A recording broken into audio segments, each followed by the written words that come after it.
presented by SS Films Motihari.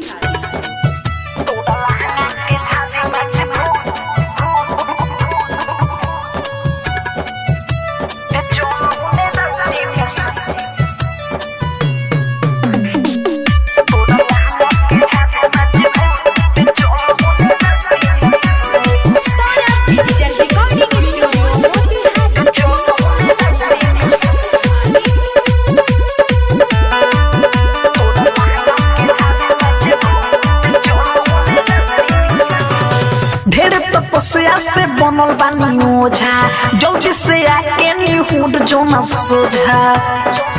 हादे हे बुझी ढेर तपस्या से बनल बानी ओझा, जल्दी से आके निहुड जो न सोझा। तोड़ा लहंगा के झाड़े मजबूत ते चल होने राउटी में सुत। तोड़ा लहंगा के झाड़े मजबूत ते चल होने राउटी में सुत।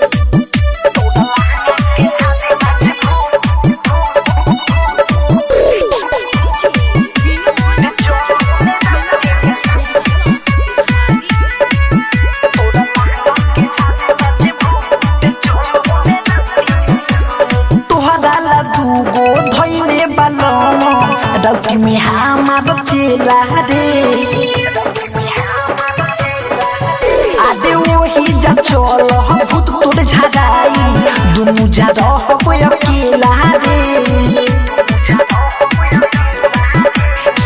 कहेला इतना होता दे परेशान रे, हम हूँ जवान बनते हूँ जवान। बेटा मारला पदेते बादे कूद ते चल होने राउटी में सुत। तोड़ा लहंगा के झाड़े मजबूत ते चल होने राउटी में सुत।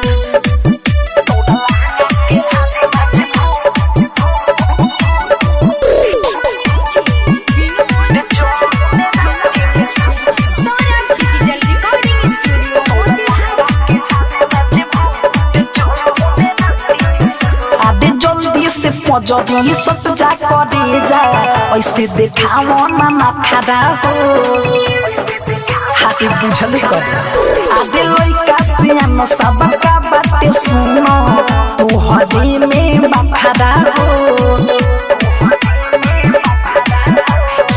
तू हदा उठावा के देखियो ठलाली सागो सिंह पगलाइल बिट्टू माली सोरबे सोर भिया तदी है भूत के चल होने राउटी में सुत। तोड़ा लहंगा के झाड़े मजबूत तो चल होने राउटी में सुत। अब चल करे जा। Saurabh digital recording studio Motihari.